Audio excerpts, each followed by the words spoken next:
नमस्कार रसिक वाचक हो, स्वागत आहे तुमचं पुस्तकांच्या दुनियेमध्ये। मी तुमची मिथिला पुन्हा एकदा तुमच्यासाठी घेऊन आली आहे पुस्तकं, काव्य आणि बरेच काही।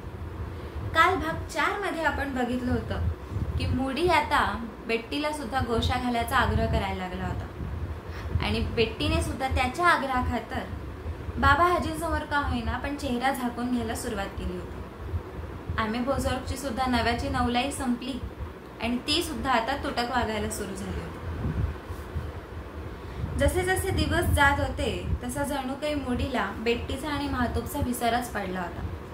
कोणी नातलग भेटायला आले की फक्त प्रदर्शनातली वस्तू असल्यासारखं त्यांना खोलीतनं बाहेर आणलं जायचं, भेटवलं जायचं आणि पुन्हा त्या खोलीमध्ये निघून जायचं।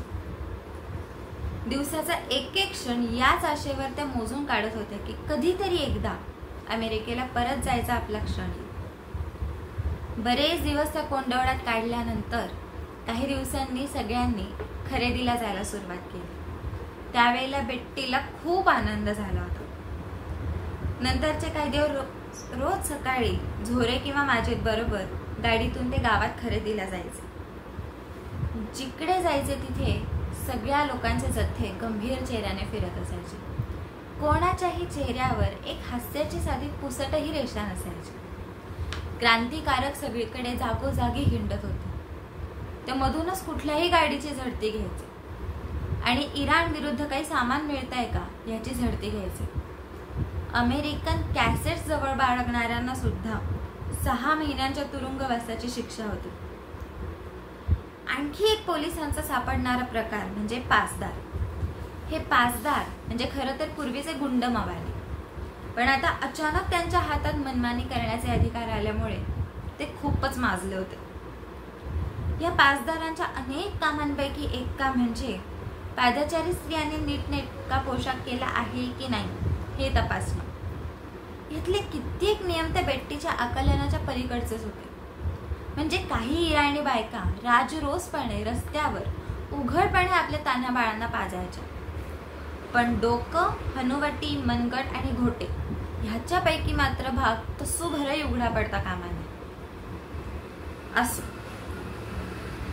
अमेरिकेहून येताना मूडीने बेट्टीला सांगितलं होतं आपण ट्रॅव्हलर्स चेकच्या स्वरूपात $2000 बरोबर घेतो, पण खरेदी चालू झाल्यानंतर ज्या प्रकारे ज्या अंदाजात तो खर्च करत होता त्याच्यानुसार त्याने सांगितल्यापेक्षा खूप जास्त पैसे सोबत आणले होते हे उघडच होतं। डॉलर आणि रियाल मधल्या दरामध्ये फरकही भरपूर होता, त्याच्यामुळे इथे श्रीमंतीत राहणं थोडंसं छान वाटत होतं। त्यांनी काही उत्कृष्ट लाकडी फर्निचरही पसंत केलं।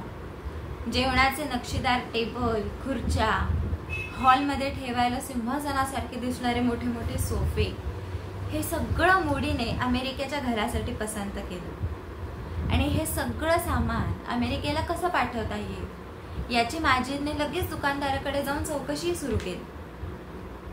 मूडीच्या ह्या सगळ्या वागण्यावरून बेट्टीच्या मनात जी एक भीती होती आपण परत अमेरिकेला जाऊ की नाही, ती भीती मात्र या वागण्यामुळे नाहीशी झाली।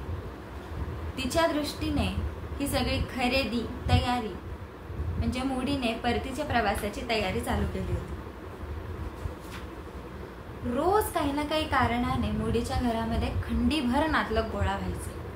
त्यांच्यापैकी काही जुनाट विचारसरणीचे होते, तर काही आधुनिकतेचा पुरस्कार करणारे होते। पण काहीही असलं तरी बेट्टीला मात्र सतत ती एक अमेरिकन असल्याची, शत्रू पक्षातून असल्याची जाणीव करून दिली जायची। एक उदाहरण म्हणून मूडीची एक चुलत बहीण होती फातिमा नावाची। त्यांच्याकडे एकदा या सगळ्यांना जेवायला बोलवलं। जेवायला म्हणून बोलवलं आणि तिथे गेल्यावर बेट्टीच्या अंगावर राजकीय प्रश्नांचा भडीमार करण्यात आला। तुला कार्टर आवडतो का? प्रेसिडेंट रेगन आवडतो का? इराणी बायकांबद्दल, पुरुषांबद्दल तुझं काय मत आहे? असले प्रश्न विचारून विचारून तिला अमेरिकेच्या विरुद्ध बोलण्याचा दबाव आणला गेला। सहनशक्तीच्या पलीकडे गेल्यानंतर बेट्टी जोरात ओरडली, मला या विषयावर काहीही बोलायचं नाही आणि तुमच्या एकाही प्रश्नाचं मला उत्तर द्यायचं नाही। असं म्हणून ती मूडीकडे वळाली आणि त्याला म्हणाली, इथून चल, मला या आरोपीच्या खांबात उभं राहायची काहीही गरज नाही। मुडीची अवस्था कात्रीत सापडल्यासारखी झाली खरी, पण घरी आल्यानंतर मुडीने बेट्टीला चांगलंच फैलावर घेतलं आणि त्या दोघांमध्ये त्या रात्री धुसफूस होतच झोपी गेली.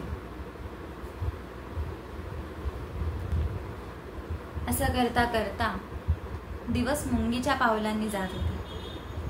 बघता बघता अमेरिकेला परत जायच्या आदला दिवस उजाडला. मुडी आणि बेट्टी आणि म्हातो खूप खुश होत्या. माझीच्या आग्रहानुसार त्या दिवशीची सकाळ सगळ्यांनी पार्क मिलाटमध्ये घालवायची ठरवली.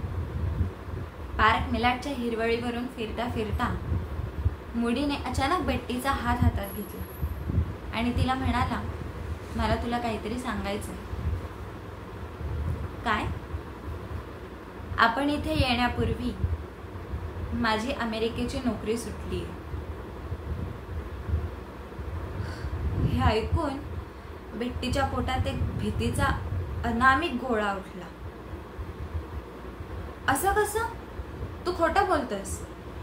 नाही, त्यांना माझ्याहून कमी पगारावर कोणाला तरी नेमायचं होतं म्हणून त्यांनी असं केलं. बेट्टीला कापरं भरलं. दोघं हिरवळीवर बसली आणि बेट्टी मुडीची समजूत घालायला लागली. मिळेल दुसरी नोकरी, नको काळजी करूच. पण मुडी मात्र काहीही समजून घेण्याच्या मनस्थितीत दिसतच नव्हता. त्याच्या बाकीच्या जाती बांधवांप्रमाणे आता त्याच्याही डोळ्यात द्वेषाची ठिणगी दिसायला लागली होती. आणि हे सगळं बघून बेट्टीला फार फार भीती वाटायला लागली. दुपारी हे सगळं प्रश्नांचं मनातलं काहूर बाजूला ठेवून तिने आणि म्हातोबने सामानाची बांधाबांध करायला सुरुवात केली. ह्या क्षणी त्यांच्यासाठी काय महत्वाचं होतं तर ते फक्त अमेरिकेला परत